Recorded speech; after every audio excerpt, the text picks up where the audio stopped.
Ce qu'on voit ici, c'est un des organes les plus étonnants du corps humain, le cœur. C'est un muscle étonnant parce qu'il est capable de travailler sans arrêt pendant toute la vie.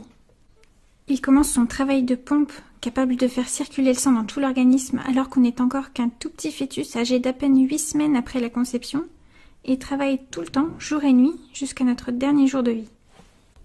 Pour comprendre comment le cœur fait circuler le sang, il est dessiné ici avec tous les vaisseaux qui l'entourent. On peut voir les vaisseaux qui arrivent au cœur et ceux qui partent du cœur. Mais on comprend mieux comment le sang circule dans le cœur si on regarde ce qui se passe à l'intérieur du cœur. Laissez-moi vous montrer ça. Ce qu'on va faire, c'est suivre le parcours du sang à travers le cœur sur ce schéma. C'est un peu comme si on avait coupé le cœur en deux. On voit mieux comment ces gros vaisseaux arrivent au cœur et partent du cœur.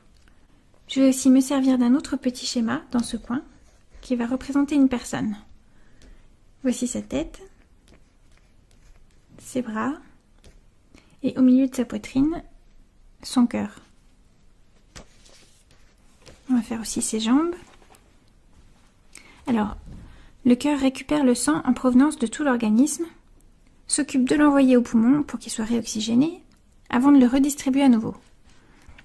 Donc le sang qui vient de ce bras arrive par ici, le sang qui vient de l'autre bras arrive aussi par ici, et le sang qui vient de la tête rejoint le cœur au même endroit. En fait, le sang provenant de ces trois endroits arrive dans une seule et même grosse veine qu'on appelle la veine cave supérieure.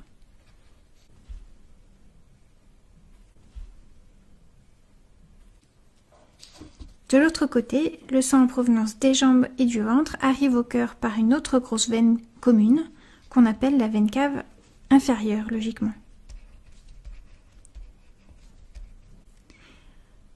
Donc ça, c'est la façon dont le sang va vers le cœur en provenance de tout l'organisme. Il se retrouve ici dans ce qu'on appelle l'oreillette droite. On l'appelle oreillette parce que les premières personnes qui l'ont décrite ont dû trouver que ça ressemblait à une petite oreille, avec beaucoup d'imagination. Sinon, on peut aussi l'appeler atrium droit. C'est du latin, mais c'est peut-être plus simple pour s'en rappeler parce que ça veut dire cour intérieure en latin. C'est un peu l'équivalent d'un hall d'entrée. Donc l'atrium, c'est comme si c'était le hall d'entrée du cœur, là où arrive le sang. Où va-t-il ensuite? Eh bien, il descend dans cette deuxième pièce ou chambre du cœur qu'on appelle le ventricule droit. Ventricule, c'est pareil, c'est un peu imagé comme nom. Comme c'est une partie un peu bombée du cœur, les premières personnes qui l'ont décrite ont dû trouver que ça ressemblait à un petit ventre et l'ont appelé comme ça, ventricule. En se contractant, le cœur va ensuite propulser le sang contenu dans ce ventricule en direction des poumons, à travers ce qu'on appelle l'artère pulmonaire.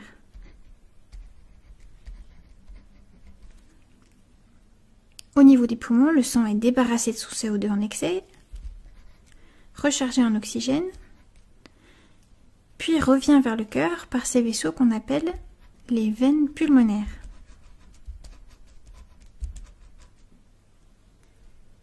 On ne les voit pas toutes là parce que certaines sont derrière le cœur, mais elles se rejoignent toutes ici. Dans le deuxième hall d'entrée du cœur, qu'on appelle l'atrium gauche, ou oreillette gauche, c'est la même chose. On voit qu'il y a une certaine symétrie dans le cœur. Puisque c'est une double pompe, il y a deux entrées, deux atriums, mais aussi deux ventricules. On a donc ici le ventricule gauche,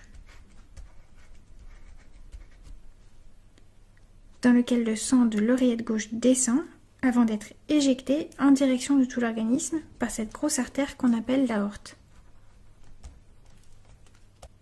Ce qu'on voit ici, ce sont des vaisseaux qui partent ensuite de l'aorte, celui-ci en direction du bras droit et de la tête, celui-ci également en direction de la tête, et celui-là vers le bras gauche. Je vais les rajouter sur ce petit schéma d'ensemble.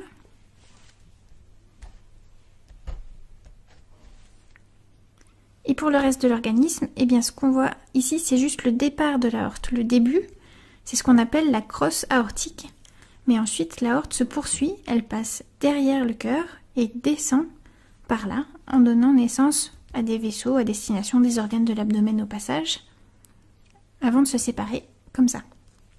C'est une version schématisée du réseau des artères et des veines de l'organisme, mais c'est à peu près ça. Une chose importante à préciser, c'est que sur ce schéma, j'ai représenté les veines en bleu et les artères en rouge, parce que le sang qui se trouve dans l'aorte est riche en oxygène, ce qui lui donne une couleur rouge, alors que celui qui vient des organes et arrive au cœur est plus foncé parce qu'il est moins riche en oxygène. Et on le représente habituellement en bleu. Ce qu'on voit sur ce schéma-là, c'est que pour les vaisseaux de la circulation pulmonaire, c'est-à-dire ceux-là,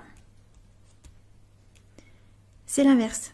L'artère pulmonaire est en bleu, parce qu'elle contient du sang pauvre en oxygène, alors que les veines pulmonaires contiennent du sang riche en oxygène, donc rouge. Pour ne pas se mélanger les pinceaux, il y a un petit truc mnémotechnique. En fait, on utilise le terme veine pour tous les vaisseaux qui vont vers le cœur. Ça commence tout par un V. Veines vont vers le cœur. Donc, dans la circulation systémique, les veines sont en bleu, mais dans la circulation pulmonaire, en rouge.